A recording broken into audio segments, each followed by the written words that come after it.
Hello every one. நம்ம இன்னைக்கு தினத்தந்தி பேப்பரில் சமையல் டிப்ஸுன்னு வந்தது.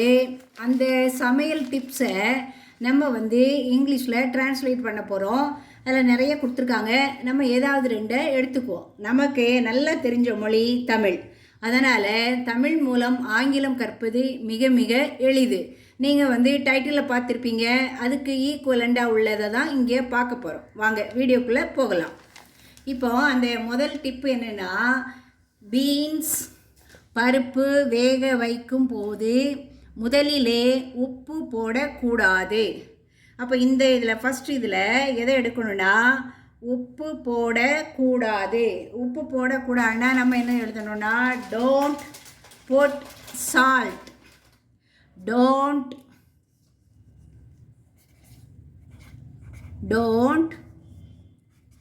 Put salt. எதுக்குள்ளே போடக்கூடாது?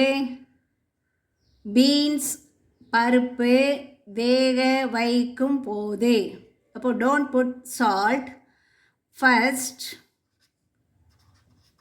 டு எதுக்குள்ளே பீன்ஸ். அப்புறம் என்ன பருப்பு ரெண்டு வர்றதுனால நீங்கள் என்ன போடணும்? அண்ட் போடணும். அண்ட் தால். இப்போ என்ன வருது? Don't put salt first to beans and dal in the beginning.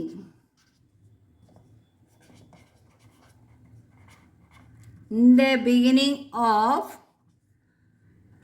cooking. அது முடிஞ்சது. அப்படி போட்டால் என்ன ஆகுமா? வேக நிறைய நேரம் எடுத்துக்கொள்ளும்னா இட் டேக்ஸ் எடுத்துக்கொள்ளும். எதை எடுத்துக்கொள்ளும்? நிறைய நேரம். டேக்ஸ் அப்போனா மோர் டைம். எதுக்கு? வேக. அப்போ டு குக்.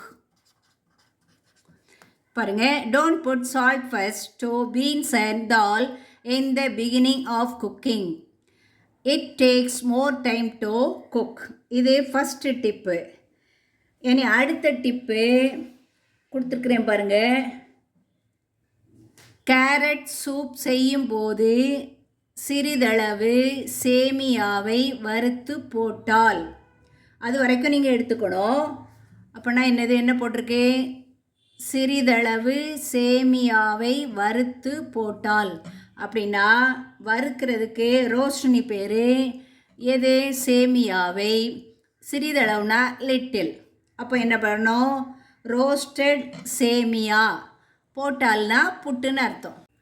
இப்போ எழுதும்போதே இப்போ புட்டுனா போட்டால், அடுத்தது ஆல்னி வருது, அதனால் இஃப்னு போடுவோம். அப்போ என்ன வருது? If we put little amount of roasted semiya. எது கூட சேர்க்கணும்? Carrot soup. Carrot soup comma போடணும். இஃப் நீங்கள் அந்த முடிவில் என்ன போடணும்? கமா போட்டுக்கணும். அடுத்தது இட் பிகம்ஸ். ஏன் பிகம்ஸ் போடுறோன்னா இட்டு வந்தாலே நம்ம வேர்போட எஸ் சேர்ப்போம். ஏற்கனவே பார்த்துருக்கோம். இட் பிகம்ஸ் டென்ஸ் அடர்த்தியாகவும். அடுத்தது அண்ட் டெலிசியஸ். டெலிசியஸ்னால் ருசின்னு சொல்லலாம். இதுக்கு பதிலாக நீங்கள் டேஸ்டின்னு கூட எழுதலாம். It becomes dense and tasty. இப்போ பார்த்துக்கலாம். If we put little amount of roasted semiya to carrot soup it becomes dense and delicious. இந்த மாதிரி வீட்டில் பயன்படுத்தக்கூடிய சென்டென்ஸ்களை வாக்கியங்களை நீங்கள் முதல்ல என்ன செய்யணும்? தமிழில் எழுதணும்.